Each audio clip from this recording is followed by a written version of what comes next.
Hello friends, good evening. आज आई हूँ मैं रीजनिंग का एक नया टॉपिक लेके। People sitting around the circular table facing outside the centre, उस टाइप का एक पजल है, उसको कैसे सॉल्व करेंगे।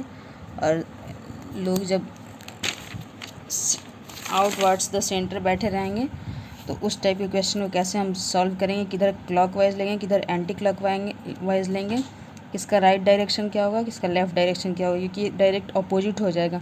जो seating circular table around the table circular around the circular table people facing towards the centre और आउटसाइड द सेंटर, दोनों एकदम डिफरेंट क्वेश्चन हैं।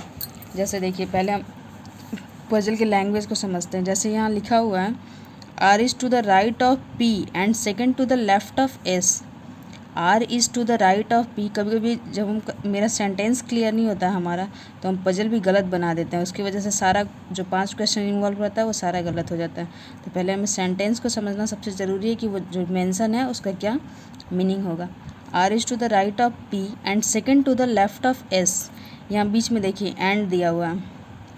R राइट बैठा है P के and second to the left of S, और P के P R is to the right of P and second to the left of S. मतलब बीच में जब एंड दिया गया हुआ है तो एंड का मतलब कि वो फर्स्ट पर्सन के बारे में बात कर रहा है, सेकेंड पर्सन के बारे में नहीं। यानी कि यहाँ जो एंड मेंशन है वो R के बारे में बात की जा रही है, P के बारे में नहीं। तो यहाँ ये हमको ध्यान रखना होगा। R is to the right of P मतलब R P के राइट बैठा है, and second to the left of S मतलब और S के सेकेंड लेफ्ट बैठा है, मतलब ये फर्स्ट पर्सन के बारे में बात कर रहा है। वैसे ही देखिए F is to the left of D, F D के लेफ्ट है। Who is sitting between A and D, अब हु बोल दिया, हु मतलब क्या होगा, जो नियरेस्ट पर्सन होगा उसके बारे में बात कर रहा है। तो इसका नियरेस्ट पर्सन कौन है, D है। हु मतलब सेकेंड पर्सन या नियरेस्ट पर्सन आप बोल सकते हैं, तो उसके बारे में बात की जा रही है। F is to the left of D, F D के लेफ्ट बैठा है और sitting between A and E, E और A के बीच में बैठा है। चलिए अब क्वेश्चन पे आते हैं।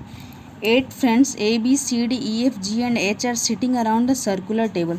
Only E D G are facing outside the table, मतलब E D और G का फेस आउटसाइड है। उस तो रिमेनिंग जो होंगे A B C F H ये क्या होंगे, 5% उनका फेस इनसाइड द टेबल होगा, इनसाइड द सेंटर। जब 3 आउटसाइड है, फेसिंग आउटसाइड द सेंटर, यानी क्लियर है कि जो रिमेनिंग 5 लोग होंगे उनका फेस टुवार्ड्स द सेंटर होगा। B is second to the right of A। Who, अब हु मतलब A के बारे में बात की जा रही है। Who is fifth to the right of E। C is third to the left of D।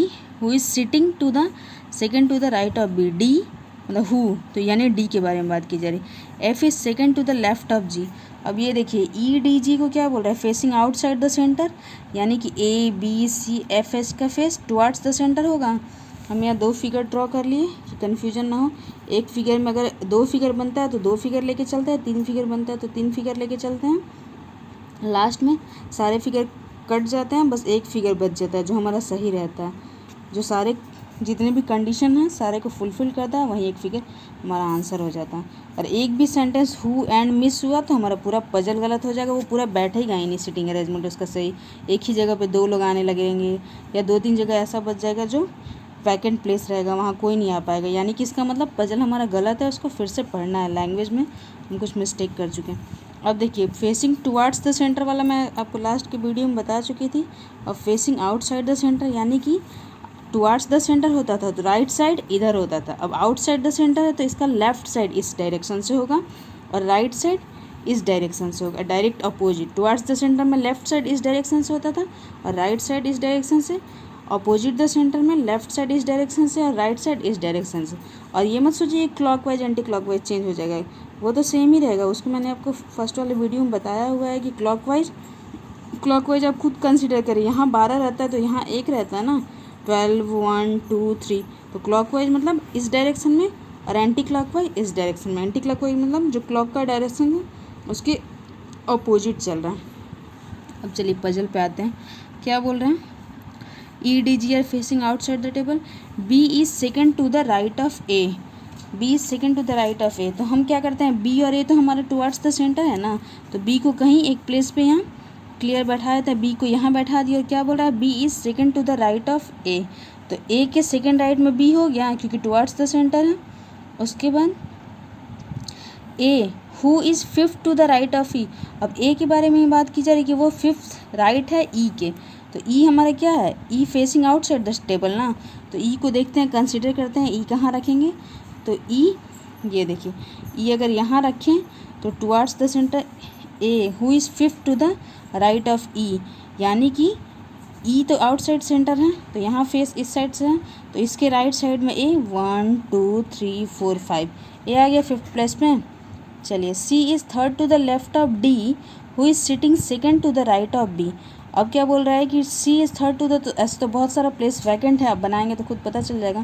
तो हम वहाँ सी को नहीं अरेंज कर सकते हैं, तो फिर डी को अरेंज करके चलते हैं। D who is sitting second to the right of B, B तो हमारा क्लियर है ना, तो बी के सेकेंड राइट में डी बैठा है, तो बी के सेकेंड राइट में बी का टुवार्ड्स द सेंटर है, तो सेकेंड राइट डी यहाँ हो गया।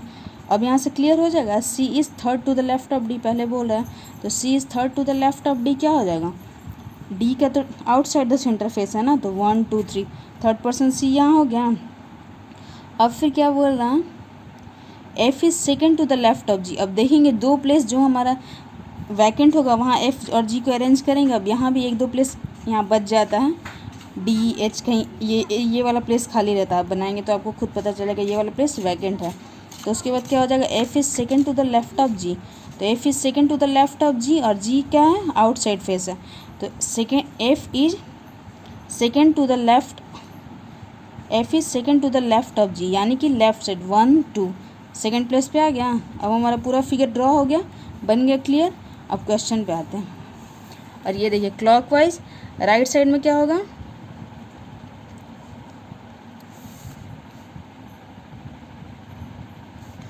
क्लॉकवाइज यहाँ क्या है circular facing towards the centre, तो इसका राइट साइड क्या होगा anti clockwise, left side clockwise, और outwards towards the centre outwards circular facing. तो ये क्या हो जाएगा, इसका जो राइट साइड है वो क्लॉकवाइज हो जाएगा, राइट साइड ही ना क्लॉकवाइज हो रहा है यहाँ, और लेफ्ट साइड क्या हो जाएगा एंटी क्लॉकवाइज। तो ये हमको अपने माइंड में याद रखना है, और जब बहुत सारा क्वेश्चन प्रैक्टिस कर लेंगे इस टाइप का तो वो खुद क्लियर हो जाएगा। अब क्वेश्चन पे आते हैं, हु इज़, अभी से 5 क्वेश्चन गिवन रहता है, अगर आपका पजल सही बन गया तो सारे क्वेश्चन सही बनेंगे।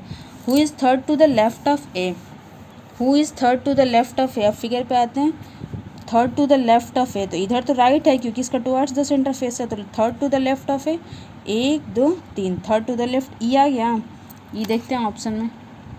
चलिए अब नेक्स्ट है, who is second to the right of H.